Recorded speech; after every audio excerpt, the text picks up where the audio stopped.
Welcome to the commerce point students.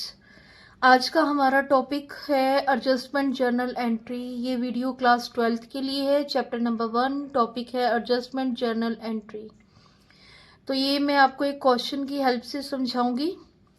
ABCD partners है, उनकी capital दे रखी है 1 अप्रैल। पहले तो डेट ध्यान रखिएगा, 1 अप्रैल 3 लाख, 5 लाख, 8 लाख एंड 10 लाख। अब उनका अकाउंट ईयर एंडेड हो गया, तो उन्होंने देखा year ended 31 March had been prepared. It was notice that IOC 5% per annum has not been credited to partner capital account before distributing profit। Profit देने से पहले उन्होंने IOC तो पार्टनर्स को दी ही नहीं, उनके अकाउंट में क्रेडिट नहीं हुई है IOC, उसके बिना ही उन्होंने प्रॉफिट को डिस्ट्रीब्यूट कर दिया। स्टूडेंट्स, आपको रिमेंबर होगा मैंने आपको बताया था P&L एप्रोप्रिएशन अकाउंट में हमारा राइट हैंड साइड पे, क्रेडिट साइड पे प्रॉफिट होता है, नेट प्रॉफिट। देन हम उसमें से IOC, सैलरी, कमीशन, ये सब पार्टनर्स को देते हैं। देन जो प्रॉफिट बच जाता है वो प्रॉफिट डिस्ट्रीब्यूट करते हैं। बट यहाँ पर इन्होंने क्या मिस्टेक कर दी, प्रॉफिट डिस्ट्रीब्यूट कर दिया, IOC डिस्ट्रीब्यूट नहीं की है। इसके लिए हमें एक एडजस्टमेंट एंट्री करनी पड़ेगी, जिसको पहले तो आपको एक एडजस्टमेंट टेबल बनाना पड़ेगा। देखिए मैं आपको यहाँ पे बताती हूँ कि एडजस्टमेंट टेबल आपको कैसे बनाना है। स्टूडेंट, ये एडजस्टमेंट टेबल आपको कैसे बनानी है आप ध्यान से समझिएगा। एडजस्टमेंट टेबल में हमने पर्टिकुलर्स और पार्टनर्स के कॉलम बनाए हैं ABCD, जैसे आप PCA में बनाते हैं। एक कॉलम आपकी फर्म का है। हमने IOC नहीं दिया, हम भूल गए ना। तो जैसे आप PCA में IOC देते हैं, आप IOC दे दीजिए, डिस्ट्रीब्यूट कर दीजिए पार्टनर्स को। आप PCA में क्रेडिट साइड पर IOC लिखते हैं ना, तो आपको यहाँ पे लिखना है क्रेडिट, राइट।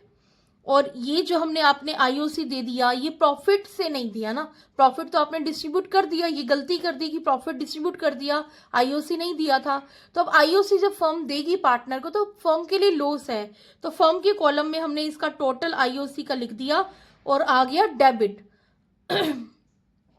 अब ये जो लॉस है ये पार्टनर्स को ही देना पड़ेगा फर्म को ना, पार्टनर्स के अकाउंट से ही कट हो जाएगा। आपको याद है हम PCA की डेबिट साइड पर P&L एप्रोप्रिएशन का लॉस लिखते हैं, राइट। सेम वैसे ही आपने क्या करना है, डिस्ट्रीब्यूट कर देना है लॉस पार्टनर्स में। इस क्वेश्चन में कोई भी रेशियो गिवन नहीं है, तो हमने इक्वली डिस्ट्रीब्यूट कर दिया है इसको, तभी मैंने यहाँ पे इक्वली वर्ड लिखा है। तो हमने ये डिस्ट्रीब्यूट कर दिया, इस 1,30,000 को इक्वली डिस्ट्रीब्यूट कर दिया पार्टनर्स में। अब ये लॉस आता कहाँ है, डेबिट साइड में PCA की। IOC कहाँ आता है, क्रेडिट साइड में। तो आपको मेंशन करना है यहाँ पे, ताकि आप इजी से सम कर पाओ। अब आपको क्या करना है, इन दोनों का डिफरेंस निकालना है, राइट। आपने जो उनका क्रेडिट किया और जो डेबिट किया, इनका डिफरेंस निकाल लेना है आपको। जो आपका बड़ा है, मीन टू से आपकी डेबिट साइड पे देखो, यहाँ पे जो फर्स्ट पार्टनर है A, इसका डिफरेंस आ रहा है 17,500। डेबिट, इसका डेबिट का बड़ा है, देखो डेबिट का अमाउंट बड़ा है, तो आंसर डेबिट में आएगा। इसका सेकंड जो B पार्टनर है, इसका भी डेबिट का अमाउंट बड़ा है, तो आंसर डेबिट में आएगा। ये जो C पार्टनर है, इसका क्रेडिट का अमाउंट बड़ा है, तो क्रेडिट में आंसर आएगा। ये जो D पार्टनर है, इसका क्रेडिट का अमाउंट बड़ा है, तो क्रेडिट में आंसर आएगा, राइट। ये हमने डिफरेंस निकाल दिया, डेबिट क्रेडिट लिख लिया। इससे हमें बहुत ईजी हो जाएगा एंट्री को बनाना। देखिए यहाँ पे A डेबिट है, B डेबिट है, C क्रेडिट है, D क्रेडिट है। तो एंट्री क्या बनी, A's capital account debit, B's capital account debit, to C's capital account, to D's capital account. Amount यही आएगा 17,500, 7,500, 7,500, 17,500, राइट। होप सो आपको ये एडजस्टमेंट टेबल और इससे बनी हुई ये जो एंट्री है हमारी, ये समझ में आ गई होगी। ये देखिए, ये है एंट्री, आपकी एडजस्टमेंट एंट्री जो मैंने अभी अभी आपको बताई इस एडजस्टमेंट टेबल की हेल्प से। होप सो ये आपको समझ में आ गया होगा।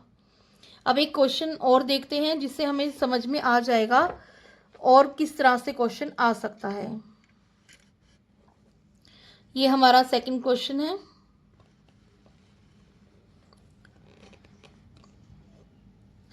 इस सेकंड क्वेश्चन से आपको थोड़ा सा और टॉपिक क्लियर होगा।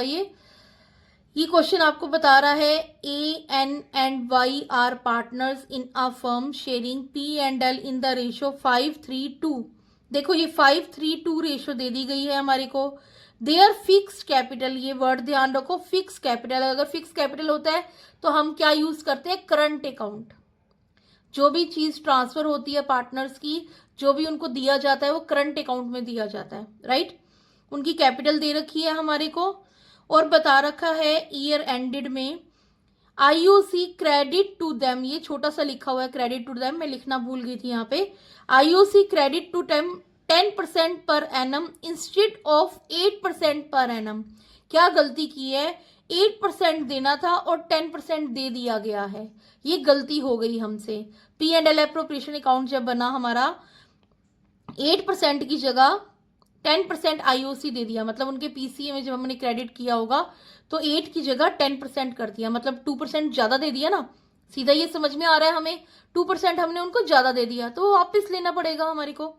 तो इसके लिए हम क्या करेंगे, आप दो तरीके से इसका सॉल्यूशन निकाल सकते हैं। फर्स्टली ध्यान से देखिएगा, जैसे मैंने अभी अभी आपको बताया, आपने 2% ज्यादा दे दिया ना, तो हम 2% वापस ले लेते हैं। आईओसी 2%, राइट, 2% मैंने निकाल कर यहाँ पे मेंशन कर दी है। ए की 6 है, एन की 4 है और वाई की 2000। टोटल फर्म के पास आ गया 12,000। ले लिया ना फर्म ने उनसे, वापस लिया तो 12,000 उनके पास आ गया। तो अब यहाँ पर क्या होगा, यहाँ पर पीसीए में तो डेबिट साइड पर आएगा क्योंकि आप लोग ले रहे हैं उनसे, राइट, उनके अकाउंट से विड्रॉल किया जा रहा है तो डेबिट, और फर्म के पास आ रहा है तो फर्म के लिए क्रेडिट, उसका बेनिफिट है। अब यही जो प्रॉफिट फर्म के पास आया है हमारा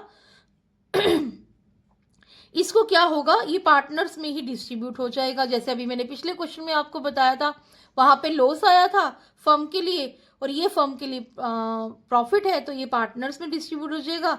उनकी रेशो में, रेशो गिवन है क्वेश्चन में, हमने यहाँ पे प्रॉफिट डिस्ट्रीब्यूट कर दिया। ए के हिस्से में 6 आया, एन के पास 36 आया, वाई के पास 24 आया। आपको मैंने फिर उसके बाद बताया था आपको डिफरेंस निकालना है दोनों चीजों का, डेबिट क्रेडिट का। हमने डिफरेंस निकाला, ए को तो कुछ भी नहीं मिल रहा, कोई बेनिफिट नहीं हुआ, कोई लॉस नहीं हुआ। एन का 400 का डिफरेंस आया, वाई का भी 400 का आया, बट एन का जो है आपका डेबिट का अमाउंट बड़ा है तो आंसर डेबिट में आएगा, इसका क्रेडिट का अमाउंट बड़ा है तो आंसर क्रेडिट में आएगा।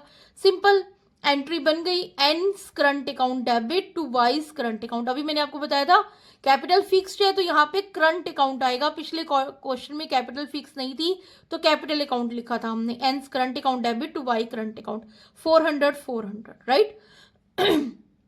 आप एक तरीके से और भी कर सकते थे इसको, आप क्या कर सकते थे, 10% पहले आप उनसे ले लेते, डेबिट हो जाता, और 8% आप उनको दे देते, क्रेडिट हो जाता। फिर 2% का जो डिफरेंस आया था वो भी आप उनको प्रॉफिट डिस्ट्रीब्यूट कर देते। इस तरह से भी आप उसको निकाल सकते थे, पर आई थिंक सो ये वाला मेथड ज़्यादा इजी है, तो इस तरीके से मैंने आपको ये बताया है। स्टूडेंट्स, आपको अगर मेरी वीडियो पसंद आती हैं, हेल्पफुल लगती है, तो प्लीज़ मेरी वीडियो को लाइक करिए, सब्सक्राइब करिए मेरे चैनल को, और मेरी वीडियो को शेयर्स करिए अपने फ्रेंड्स के साथ, उनकी हेल्प हो जाएगी। बोर्ड के एग्ज़ाम बहुत पास हैं बच्चों के। और अगर आपको किसी सम में कोई प्रॉब्लम आ रही है तो प्लीज़ आप मेरे को कमेंट करिए, मैं पूरी कोशिश करूँगी कि मैं आपकी इस प्रॉब्लम को सॉर्ट आउट करूँ। मेरी वीडियो में कुछ समझ नहीं आ रहा तो प्लीज़ मुझे बताइए। Thank you.